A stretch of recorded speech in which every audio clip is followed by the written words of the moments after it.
এক সপ্তাহ থেকে সাইমনের ছেলে হাসপাতালে ভর্তি ছিল। একদিন সাইমন হাসপাতালে ছিল না এবং তার ছেলের জরুরিভাবে রক্তের প্রয়োজন ছিল। ছেলের রক্তের গ্রুপ বি পজিটিভ ছিল এবং ডাক্তার এটি সংগ্রহ করতে সক্ষম হননি। সুতরাং তারা সাইমনকে ডেকেছিল, তবে সাইমন ফোন কলটি তুলেনি, অন্য কেউ তুলেছিল। চিকিৎসক তাকে পরিস্থিতির সম্পর্কে জানিয়েছিলেন।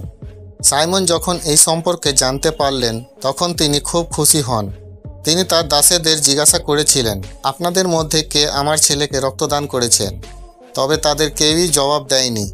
প্রথম দাস বলেছিলেন, আমার রক্তের গ্রুপটি এ পজিটিভ, আমি আপনার ছেলেকে রক্তদান করতে পারি না।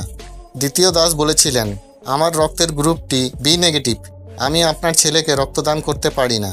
তৃতীয় দাস বলেছিলেন, আমার রক্তের গ্রুপটি এবি পজিটিভ, আমি আপনার ছেলেকে রক্তদান করতে পারি না। চতুর্থ দাস বলেছিলেন, আমার রক্তের গ্রুপটি ও পজিটিভ, আমি আপনার ছেলেকে রক্তদান করতে পারি না। আপনি কি অনুমান করতে পারলেন যে কোন দাস সাইমনের ছেলেকে রক্তদান করেছে?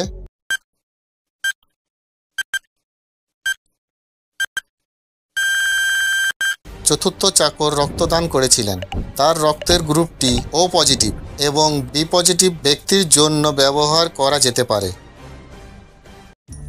যদি আপনি গল্পগুলো পছন্দ করেন তো দয়া করে লাইক, সাবস্ক্রাইব করুন আর বেল আইকনটি প্রেস করবেন।